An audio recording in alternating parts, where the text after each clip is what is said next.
Break के बाद आपका स्वागत है। चलिए अब देखते हैं 5 मिनट में 25 खबरें।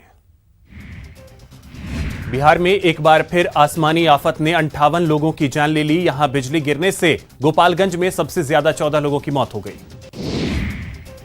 उत्तर प्रदेश में आज आकाशीय बिजली गिरने से भारी तबाही हुई है। बिजली गिरने से प्रदेश में कम से कम 9 लोगों की मौत हो गई है, जबकि कई लोग इससे झुलस गए। आपातकाल के 45 साल पूरे होने पर पीएम मोदी ने कांग्रेस पर निशाना साधा और कहा कि 45 साल पहले देश पर आपातकाल थोपा गया था। देश लोकतंत्र के सेनानियों का बलिदान कभी नहीं भूलेगा। 25 जून 1975 को देश में आपातकाल का ऐलान किया गया था। बीजेपी चीफ जेपी नड्डा ने ट्वीट कर आपातकाल के दौरान भीषण यातनाओं को याद किया। उन्होंने कहा कि भारत उन सभी महानुभावों को नमन करता है जिन्होंने भीषण यातनाएं सहने के बाद भी आपातकाल का जमकर विरोध किया। गृह मंत्री अमित शाह ने कहा कि कांग्रेस में अभी तक इमरजेंसी की सोच है। शाह के मुताबिक 45 साल पहले एक परिवार ने सत्ता के लालच में देश में आपातकाल लगा दिया था। देश में लोकतंत्र है, लेकिन कांग्रेस में लोकतंत्र नहीं है। गृह मंत्री अमित शाह के बयान पर सीएम गहलोत ने पलटवार किया। गहलोत ने कहा कि बीजेपी में मोदी शाह के अलावा कोई क्यों नहीं है। पीएम मोदी और शाह ने एनडीए को हाईजैक कर लिया है।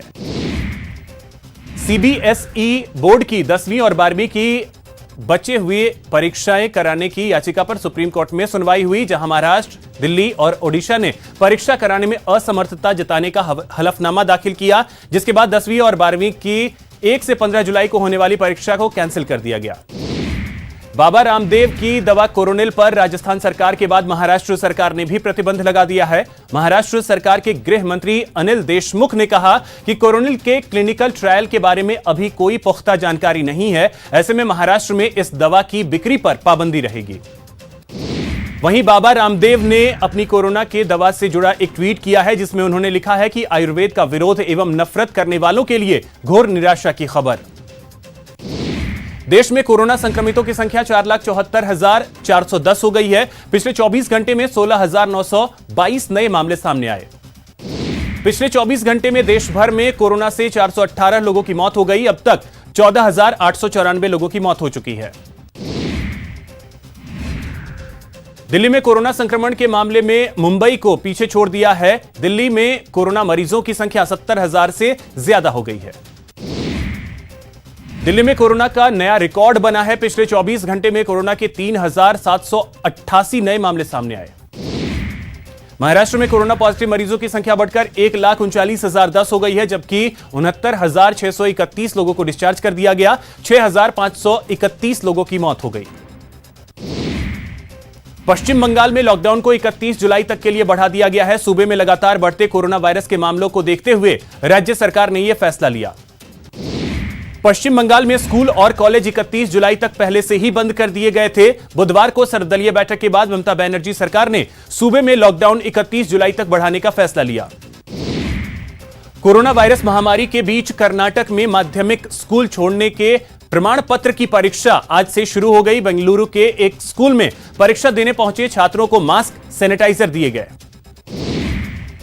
दुनिया भर में कोरोना पॉजिटिव मरीजों की संख्या बढ़कर 95,143 हो गई है, जबकि 51,20,918 लोगों को डिस्चार्ज कर दिया गया। 4,83,652 लोगों की मौत हो गई। अमेरिका में कोरोना पॉजिटिव मरीजों की संख्या बढ़कर 24,56,028 हो गई है, जबकि 1,24,171 लोगों की मौत हो गई। चीन में कोरोना पॉजिटिव मरीजों की संख्या 83,430 हो गई है, जबकि 4,634 मरीजों की मौत हो गई। श्रीगंगानगर में आज मानसून की पहली बारिश हुई, जिससे लोगों को तेज गर्मी से राहत मिली। कोटा में मानसून की पहली बारिश ने लोगों को जलती चुभती गर्मी से निजात दिलाई, तो वहीं घर में बारिश का पानी लोगों के घुस गया। पेट्रोल डीजल की कीमतों में 19वें दिन बढ़ोतरी दर्ज की गई। दिल्ली में डीजल के दाम 80 रुपए प्रति लीटर से ऊपर हो गए। जम्मू कश्मीर के सोपोर इलाके में सुरक्षा बलों ने 2 आतंकियों को मार गिराया। वहीं बडगाम में आतंकियों के 5 सहयोगियों को गिरफ्तार कर लिया गया। केंद्र सरकार ने करदाताओं को एक बार फिर बड़ी राहत दी है, जिसके तहत अब सरकार ने एक बार फिर इनकम टैक्स रिटर्न भरने और आधार कार्ड को पैन कार्ड के साथ जोड़ने की समय सीमा बढ़ा दी है।